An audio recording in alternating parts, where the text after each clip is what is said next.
فیصل صاحب میں ذرا اپنے دیکھنے والوں کے لیے ایک دفعہ جلدی سے ایک کوئک ریویو دے دوں کہ عمران خان صاحب کی سپیچ کے مندرجات کیا تھے یا کیا نکات تھے۔ ایک تو انہوں نے اس حکومت کے جو تضادات سے بھرپور بیانات ہیں ان کو قوم کے سامنے رکھا، یعنی یہی پی ڈی ایم، یہی P M L N, Peoples Party, باقی جماعتیں ماضی میں کیا کچھ کہا کرتی تھی ایک دوسرے کے خلاف اور عمران خان کے خلاف، آج یہ کیا کچھ کہہ رہی ہیں۔ ایک حصہ ان کا تقریر کا اس پر مشتمل تھا۔ پھر انہوں نے کرپشن کے اوپر بڑی وضاحت سے بات کی۔ انہوں نے پاکستان کے جو مقتدر حلقے ہیں ان سے بھی سوال اٹھ کیا کہ کیا کرپشن کے خاتمے کا یا کرپشن سے نجات حاصل کرنے کا یا کرپشن کے خلاف جدوجہد کرنے کا ٹھیکہ کیا صرف عمران خان نے لے رکھا ہے، کیا اور کسی کی ذمہ داری اس ملک میں نہیں ہے کہ وہ بھی کرپشن کے خاتمے کے حوالے سے بات کر سکے۔ پھر انہوں نے انتخابات کے حوالے سے اور الیکشن کمیشن کے کردار کے حوالے سے بات کی۔ پھر انہوں نے سازش کا ذکر کیا جو ان کے مطابق سازش ہوئی اور ان کو اقتدار سے باہر نکالا گیا۔ مہنگائی اور لوڈ شیڈنگ جو اس وقت دو بڑے عوامی مسائل ہیں اس کے اوپر ان کی تقریر کا ایک بڑا حصہ مشتمل تھا۔ صحافیوں کے خلاف جو انتقامی کارروائیاں ہو رہی ہیں، جو ونڈکٹیو ایکٹیویٹیز ہو رہی ہیں، اس میں انہوں نے نام لے لے کر ذکر کیا کن کن صحافیوں کے ساتھ یہ سلوک ہو رہا ہے۔ یہ عمران خان صاحب کی تقریر کے کچھ چیدہ نکات تھے۔ تو آپ کیا سمجھتے ہیں فیصل صاحب کہ کافی دن کے بعد یہ جلسے والا ماحول بنا، 25 مئی کے بعد آج عمران خان صاحب نے خود یوں نکل کے ایک بڑا جلسہ کیا ہے؟ بیچ میں وہ خطاب کر رہے تھے ویڈیو لنک کے ذریعے سے اور تنقید بھی ہو رہی تھی کہ بھائی خود باہر نکلیں، لیڈ کریں فرنٹ سے قوم کو، پھر تحریک میں جان آئے گی۔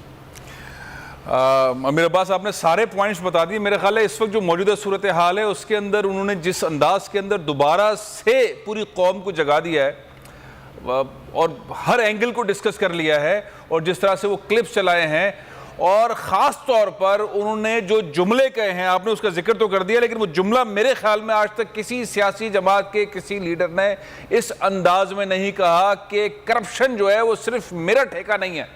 جو ملک میں کرپشن ہو رہی ہے وہ صرف میرا ٹھیکہ نہیں ہے، اور مقتدر حلقوں کو کہا ہے۔ اور ساتھ ہی یہ بھی کہا ہے انہوں نے، اور بہت واضح انداز کے اندر کہا ہے کہ نیوٹرل جو ہیں وہ سب سے زیادہ طاقتور ہیں، طاقت انہی کے پاس ہے۔ تو یہ جو ملک کے اندر چوروں اور ڈاکوؤں کی حکومت ہے یہ صرف میرا ٹھیکہ نہیں۔ تو یہ بہت ڈیفرنٹ قسم کی تقریر تھی پہلے کے مقابلے میں، ہر اینگل پر بات کر کے، بلکہ ایک شو تھا، بہت سارے گانے، بہت سارے نغمے، بہت ساری جوش دلانے والی تقریریں، اور اس کے بعد پھر وہ کلپس جس میں جو ہے وہ حکومت میں جو اس وقت لیڈران ہیں وہ سارے ایکسپوز ہوتے رہے، اور ایک بار پھر وہ راؤنڈ کے اندر جو ہے انہوں نے وہ موبلائزیشن کر دی۔ لگتا ہے یہ کہ وہ جو انہوں نے ایک جملہ کہا کہ میں نہیں چاہتا تھا کہ پولیس اور رینجرز قوم سے لڑے اور اس لیے میں پیچھے ہٹا، اور اس وقت اس طرح کا ماحول میں پیدا کرنا نہیں چاہتا تھا، تو انہوں نے وہ کلیئرٹی ایک دوبارہ وہ دی کہ وہ یوٹرن لوگ کہتے ہیں کہ چلے گئے اسلام آباد آ کے واپس چلے گئے، تو وہ بھی انہوں نے کلیئر کر دیا۔ وہ ایک ہیٹ اسٹروک والا ٹائم تھا، گرمی تھی، لوگوں کو سیو کر لیا، دوبارہ لوگوں کو لے کر آ گئے ہیں۔ یہاں پر بھی کراچی میں بھی بہت بڑا سی بی یو کے اوپر جلسہ ہوا ہے، بہت سارے لوگوں نے عمران خان کو سنا ہے، ملک کے دیگر شہروں کے اندر عمران خان کو سنا ہے۔ تو آج والی تقریر کے اندر بڑے ٹھیک ٹھاک انداز سے جوش کے ساتھ ساتھ فیکٹس کو لا کے مربوط انداز کے اندر انہوں نے سامنے رکھا ہے، جس کی تردید نہیں کی جا سکتی۔ جو حکومت کے